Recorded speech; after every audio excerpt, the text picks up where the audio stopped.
Hello दोस्तों। स्वागत है आपका अपना यूट्यूब चैनल BK क्लासेस पर। दोस्तों, आज के हम इस वीडियो में आप लोग को हिस्ट्री भारतीय राष्ट्रीय आंदोलन से लगभग 60 से 70 प्रश्न बताएंगे, जो सभी के सभी बहुत ही महत्वपूर्ण प्रश्न है। ठीक है, तो आइए एक एक करके देख रहे हैं। सभी के सभी प्रश्न किसी न किसी एग्जाम में पूछा ही हुआ है। पहला प्रश्न दिया हुआ है कि ब्रिटिश वायसराय लॉर्ड कर्जन द्वारा बंगाल विभाजन किस वर्ष किया गया। तो याद रखना है 1905 ईस्वी में ब्रिटिश वायसराय लॉर्ड कर्जन के द्वारा बंगाल का विभाजन किया गया था। नेक्स्ट पॉइंट प्रश्न याद रखना है कि भारतीय सुधार समिति की स्थापना किसने की। तो याद रखना है दादा भाई नौरोजी के द्वारा भारतीय सुधार समिति का स्थापना किया गया था। नेक्स्ट उसके बाद हम देखेंगे यहाँ पे 3 नंबर प्रश्न कि अमार सोनार बांग्लादेश का राष्ट्रगान है। दो डॉट ने रचा था। ठीक है, याद रखना है हमार सोनार बांग्ला जो है बांग्लादेश का राष्ट्रगान है। यह रविंद्रनाथ टैगोर के द्वारा रचा गया था। नेक्स्ट उसके बाद हम देखेंगे प्रश्न नंबर 4 कि इनमें से कौन Indian society of oriental art के संस्थापक में से एक है। याद रखना है रविंद्रनाथ टैगोर। नेक्स्ट उसके बाद प्रश्न है 5 नंबर कि लॉर्ड कर्जन का संबंध निम्नलिखित में से किस घटना से है। याद रखना बंगाल विभाजन से संबंधित है।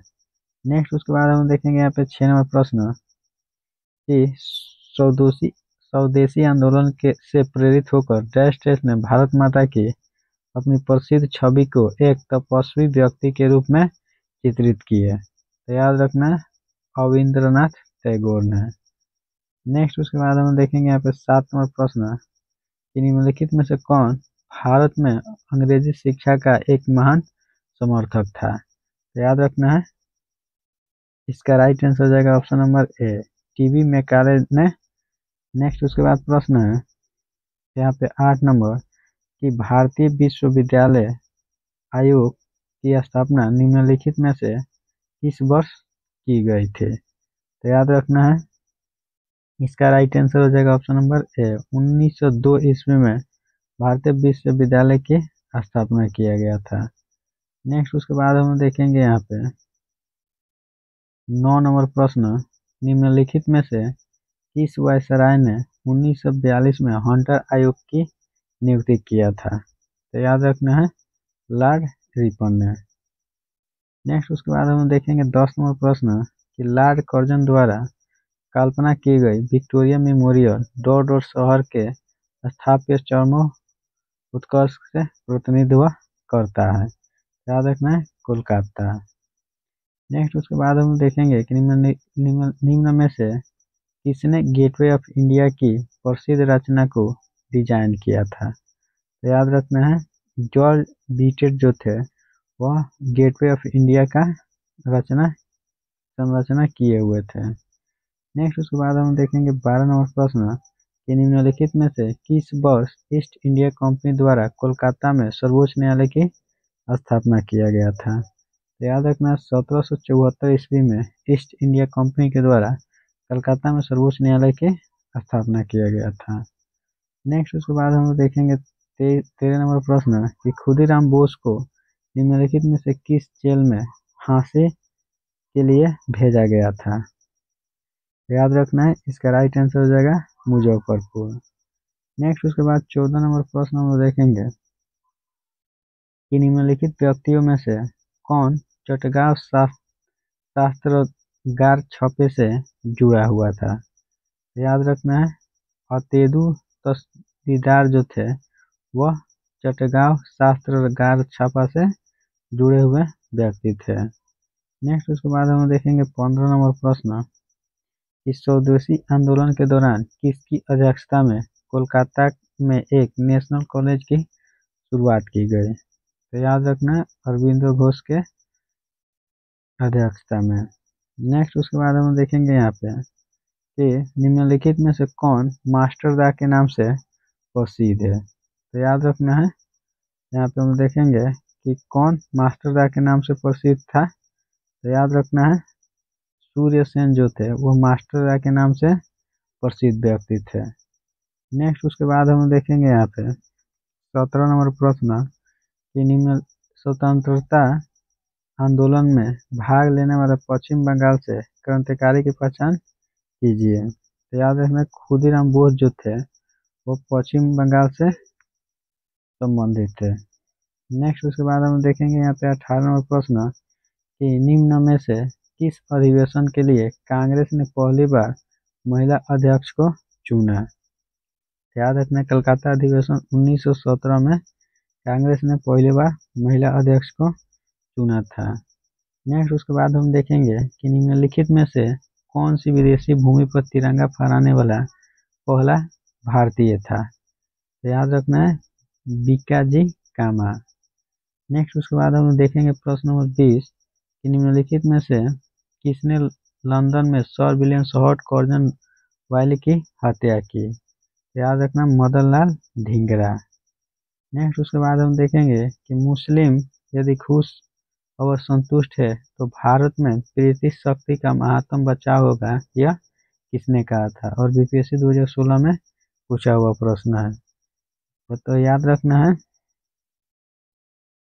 डब्ल्यू डब्ल्यू हंटर के द्वारा कहा गया था कि मुसलमान यदि खुश है और संतुष्ट है तो भारत में ब्रिटिश शक्ति का महत्तम बचाव होगा। नेक्स्ट उसके बाद हम देखेंगे 22 नंबर प्रश्न कि 1872 में भारत के वायसराय लॉर्ड मेयो की हत्या कहाँ कर दी गई। याद रखना है पोर्ट ब्लेयर में। नेक्स्ट उसके बाद हम देखेंगे यहाँ पे प्रश्न कि यह कथन मुझ पर किए गए प्रहार भारत में ब्रिटिश शासन के ताबूत में आखिरी कील है किस स्वतंत्रता सेनानी से संबंधित है। याद रखना है लाला लाजपत राय से। नेक्स्ट उसके बाद 24 नंबर प्रश्न है कि क्रांतिकारी जो हार्डिंग बम कांड में शामिल नहीं था। याद रखना है भगवती चरण बोहरा जो था वह हार्दिक बम कांड से संबंधित नहीं थे। नेक्स्ट उसके बाद हम देखेंगे यहाँ पे 25 नंबर प्रश्न कि वर्ष 1904 में किसने क्रांतिकारियों के गोपनीय समिति के रूप में अभिनव भारत का आयोजन किया था। तो याद रखना है बीडी सावरकर ने अभिनव भारत का आयोजन किए हुए थे। नेक्स्ट उसके बाद हम देखेंगे यहाँ पे 26 नंबर प्रश्न। यहाँ पे हम लोग 26 नंबर प्रश्न देखेंगे कि बिपिन चंद्र पाल के बारे में निम्नलिखित में से कौन सा कथन सही है। तो याद रखना है वे कांग्रेस के गरम दल के सदस्य थे, यही बात सही है। नेक्स्ट उसके बाद हम देखेंगे यहाँ पे 27 नंबर प्रश्न कि मित्र मेला एक क्रांतिकारी संगठन था जिसकी स्थापना वीर सावरकर के द्वारा डैश डैश में किया गया था। याद रखना 1899 में वीर सावरकर के द्वारा मित्र मेला क्रांतिकारी संगठन का शुरुआत किया गया था। नेक्स्ट उसके बाद हम देखेंगे यहाँ पे 28 नंबर प्रश्न कि निम्नलिखित में से कौन सी घटना 1919 के पहले हुई थी। तो याद रखना है बंगाल विभाजन जो था वह 1919 के पहले हुआ था। नेक्स्ट उसके बाद हम देखेंगे 29 नंबर प्रश्न कि निम्नलिखित में से किस शहर में 1864 में वेद समाज की स्थापना किया गया था। तो याद रखना है मद्रास, और वह अब चेन्नई में है। नेक्स्ट उसके बाद हम देखेंगे कि ब्रिटिश शासन के दौरान निम्नलिखित में से कौन सा संगठन अन्य 3 संगठनों की तुलना में सबसे पहले स्थापित हुआ था। याद रखना ब्राह्मण समाज। नेक्स्ट उसके बाद हम देखेंगे कि निम्नलिखित में से किसने ईस्ट इंडिया एसोसिएशन का स्थापना किए हुए थे। तो याद रखना दादा भाई नौरोजी के द्वारा इंडिया ईस्ट इंडिया एसोसिएशन का मतलब गठन किया गया था। नेक्स्ट उसके बाद हम देखेंगे कि भारतीय राष्ट्रीय कांग्रेस के संस्थापक कौन थे। यह प्रश्न बीपीएससी 2019 में पूछा हुआ है। तो याद रखना है भारतीय राष्ट्रीय कांग्रेस के संस्थापक जो थे वह ए.ओ. ह्यूम थे। नेक्स्ट उसके बाद प्रश्न है ये भी बीपीएससी के द्वारा पूछा हुआ है कि बंग भंग के बाद कौन सा आंदोलन शुरू हुआ। तो याद रखना है बंग भंग के बाद स्वदेशी आंदोलन शुरू हुआ था। नेक्स्ट उसके बाद हम देखेंगे 34 नंबर प्रश्न कि भारतीय राष्ट्रीय कांग्रेस के पहले अध्यक्ष कौन थे। तो याद रखना है भारतीय राष्ट्रीय कांग्रेस के पहले अध्यक्ष जो थे वह WC बनर्जी थे। नेक्स्ट उसके बाद हम देखेंगे यहाँ पे 35 नंबर प्रश्न।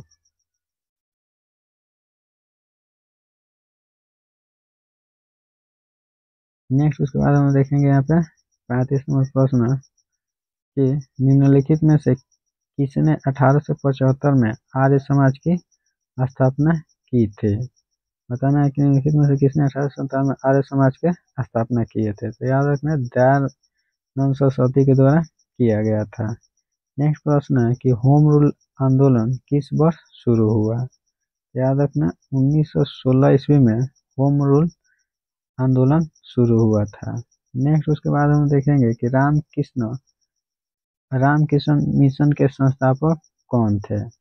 याद रखना है रामकृष्ण मिशन के संस्थापक जो थे स्वामी विवेकानंद थे। नेक्स्ट उसके बाद प्रश्न याद रखना है कि निम्नलिखित में से किसने सर्वेंट ऑफ इंडिया सोसाइटी की स्थापना की है। याद रखना गोपाल कृष्ण खोखले के द्वारा सर्वेंट ऑफ इंडिया सोसाइटी के स्थापना किया गया था।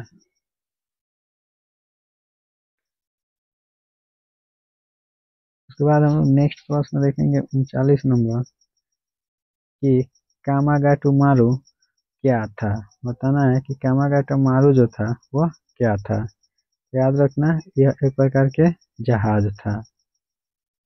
नेक्स्ट प्रश्न है कि निम्नलिखित में से किस अखबार का संपादन दादा भाई नौरोजी ने किए हुए थे। तो याद रखना है रस्त गुप्तार। नेक्स्ट उसके बाद हम देखेंगे 41वां प्रश्न कि इंडियन एसोसिएशन की स्थापना निम्नलिखित में से किस वर्ष हुई थी। तो याद रखना है 1876 ईस्वी में इंडियन एसोसिएशन की स्थापना हुआ था।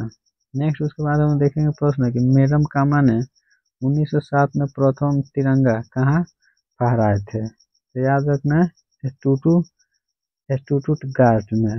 नेक्स्ट उसके बाद हम देखेंगे यहाँ पे कि पुस्तक गुलामगिरी किसके द्वारा लिखी गई थी। बताना है कि गुलामगिरी पुस्तक जो है वह किसके द्वारा लिखा गया था। तो याद रखना ज्योतिबा फुले के द्वारा गुलामगिरी पुस्तक लिखा गया था। नेक्स्ट उसके बाद हम देखेंगे 44 नंबर प्रश्न। वर्ष 1920 में निम्नलिखित में से किसने अपना नाम परिवर्तित कर स्वराज सभा रख दिया। तो याद रखना ऑल इंडिया होम रूलिंग अपना नाम 1920 में बदलकर स्वराज रख लिया था। नेक्स्ट उसके बाद हम देखेंगे यहाँ पे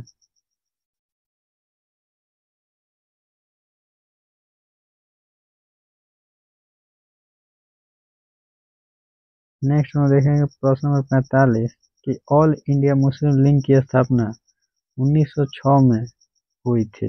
बताना है कि ऑल इंडिया मुस्लिम लीग की स्थापना 1906 में कहाँ पर हुआ था। तो याद रखना है ढाका में। नेक्स्ट उसके बाद हम देखेंगे यहाँ पे 46 नंबर प्रश्न कि निम्नलिखित में से कौन लाला लाजपत राय के लेखन में से एक नहीं है। तो याद रखना है इंडिया विश फ्रीडम जो है वो लाला लाजपत राय के द्वारा नहीं लिखा गया था। नेक्स्ट उसके बाद हम देखेंगे यहाँ पे 47 नंबर प्रश्न कि 1987 में चौधरी देवी लाल ने टोडोट आंदोलन का नेतृत्व किया था। तो याद रखना न्याय का युद्ध जो है इसका संस्थापक 1987 में चौधरी देवी लाल के द्वारा किया गया था।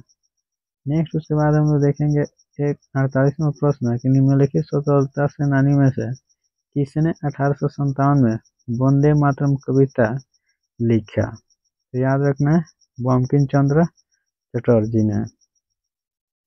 नेक्स्ट उसके बाद प्रश्न है कि 18वीं शताब्दी में ब्रिटिश अभिलेखों में रैयत का अर्थ क्या था। तो याद रखना रैयत का मतलब किसान था। नेक्स्ट उसके बाद हम देखेंगे प्रश्न नंबर 50 कि 1868 में 1868 से 1901 तक शासन करने वाले भोपाल के नवाब कौन था। तो याद रखना है शाहजहां बेगम। नेक्स्ट उसके बाद हम देखेंगे यहाँ पे 51 नंबर प्रश्न है कि निम्न में से किसने पहली बार भागवत गीता का अंग्रेजी में अनुवाद किया था। तो याद रखना चार्ल्स विल्किंस जो थे वो भागवत गीता का अंग्रेजी में सबसे पहले अनुवाद किए थे। नेक्स्ट प्रश्न है कि निम्नलिखित में से कौन गदर पार्टी का पहला सभापति था। तो याद रखना है सोहन सिंह भाकना जो थे वह गदर पार्टी के पहला सभापति थे। नेक्स्ट हम लोग प्रश्न देखेंगे कि इनमें से किसने यह लिखा कि कांग्रेस का जन्म एक षड्यंत्र के तहत हुआ जिसका उद्देश्य था भारत में एक लोकप्रिय जनउभार को पहले से रोकना और पूंजीवादी नेता इनमें शामिल थे। याद रखना यह आरपी दत्त के द्वारा कहा गया था। नेक्स्ट उसके बाद हम देखेंगे यहाँ पे 54 नंबर प्रश्न। 54 नंबर प्रश्न हम देखेंगे यहाँ पे कि भारतीय राष्ट्रीय कांग्रेस का गठन होने के तुरंत बाद ब्रिटिश राष्ट्रवादियों के प्रति संशयालु हो गए। निम्नलिखित में से किसने कहा कि कांग्रेस केवल विशिष्ट वर्ग सूक्ष्म अल्पसंख्यक का ही प्रतिनिधित्व करती है। याद रखना यह डफरिन के द्वारा कहा गया था।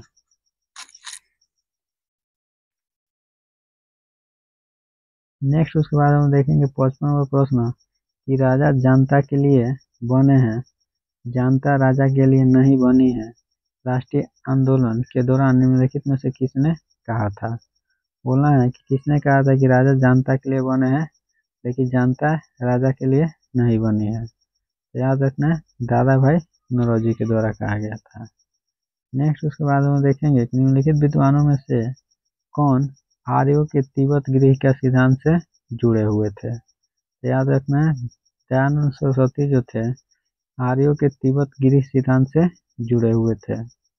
नेक्स्ट उसके बाद हम देखेंगे 57 नंबर प्रश्न कि निम्न गवर्नर जनरल में से किसने कांग्रेस को अत्यधिक अल्पसंख्यक लोगों का प्रतिनिधित्व करने वाले कहकर उपहास किया था। याद रखना है लॉर्ड डफरिन ने अत्यधिक अल्पसंख्यक लोगों का प्रतिनिधित्व करने वाला कहकर उपवास में तो मजाक किया था। नेक्स्ट प्रश्न है कि गोपाल कृष्ण खोखले ने किस वर्ष भारत सेवक मंडल की स्थापना की है। याद रखना है 1905 ईस्वी में गोपाल कृष्ण खोखले ने भारत सेवक मंडल की स्थापना किए थे। नेक्स्ट उसके बाद हम देखेंगे यहाँ प्रश्न किसने कहा था कांग्रेस पतन के लिए लड़खड़ा रही है, मेरी सबसे बड़ी अभिलाषा है जब तक मैं भारत में हूँ कांग्रेस की शांतिपूर्ण समाप्ति में सहयोग करना है। तो याद रखना है इसका राइट आंसर हो जाएगा यहाँ पे option number B. Lord Curzon का कहना था कि कांग्रेस पतन के लिए लड़खड़ा रही है, मेरी सबसे बड़ी अभिलाषा है जब तक मैं भारत में हूँ कांग्रेस की शांतिपूर्ण समाप्ति का सहयोग करना है। नेक्स्ट उसके बाद हम देखेंगे यहाँ पे 60 नंबर प्रश्न कि भारतीय राष्ट्रीय कांग्रेस की सबसे पहली महिला अध्यक्ष कौन थी। तो याद रखना है भारतीय राष्ट्रीय कांग्रेस की सबसे पहली महिला अध्यक्ष जो थी वह एनी बेसेंट थी। ठीक है। नेक्स्ट उसके बाद हम देखेंगे यहाँ पे 61 नंबर प्रश्न 1906 में कलकत्ता में हुए कांग्रेस अधिवेशन का अध्यक्ष कौन था। बताना है कि 1906 में कलकत्ता में हुए कांग्रेस अधिवेशन जो था उसका अध्यक्ष कौन थे। याद रखना है दादा भाई नौरोजी। नेक्स्ट उसके बाद हम देखेंगे 62 नंबर प्रश्न कि भारतीय क्रांति की जननी किसे कहा गया। बीपीएससी 2017 में पूछा हुआ प्रश्न है। तो याद रखना भारतीय क्रांति का जननी जो है उसे मैडम भीकाजी कामा को कहा जाता है। नेक्स्ट उसके बाद हम देखेंगे 63 नंबर प्रश्न कि सुरेंद्र नाथ बनर्जी को किस वर्ष भारतीय सिविल सेवा से हटाया गया। तो याद रखना 1874 ईस्वी में सुरेंद्र नाथ बनर्जी को भारतीय सिविल सर्विस से हटा दिया गया। नेक्स्ट उसके बाद हम देखेंगे यहाँ पे 64 नंबर प्रश्न है ये भी बीपीएससी के द्वारा पूछा हुआ है कि लंदन में 13 मार्च को सर माइकल ओ डायर को गोली मारा गया। बताना है कि लंदन में 13 मार्च को सर माइकल ओ डायर को किसने गोली मारा था। तो याद रखना है उधम सिंह ने। नेक्स्ट उसके बाद हम देखेंगे यहाँ पे 65 नंबर प्रश्न कि मुस्लिम लीग का प्रथम अध्यक्ष कौन था। याद रखना है, मुस्लिम लीग का प्रथम अध्यक्ष जो था वह आगा खां था। नेक्स्ट उसके बाद हम देखेंगे 66 नंबर प्रश्न कि निम्नलिखित में से किस आंदोलन के कारण भारतीय राष्ट्रीय कांग्रेस का विभाजन हुआ जिसके कारण नरम दल और गरम दल का उद्भव हुआ। तो याद रखना स्वदेशी आंदोलन। नेक्स्ट और आज का हम लोग अंतिम प्रश्न देखेंगे कि 1904 में क्रांतिकारी संगठन अभिनव भारत संगठित किया गया था। तो याद रखना है महाराष्ट्र में संगठित किया था। तो दोस्तों अगर वीडियो आप लोग को अच्छा लगा है तो प्लीज़ हमारे बीके यूनि क्लासेस को सब्सक्राइब कर लीजिए ताकि ऐसे वीडियो का नोटिफिकेशन सबसे पहले आपके पास पहुंचे और वीडियो को लाइक ज़रूर करें।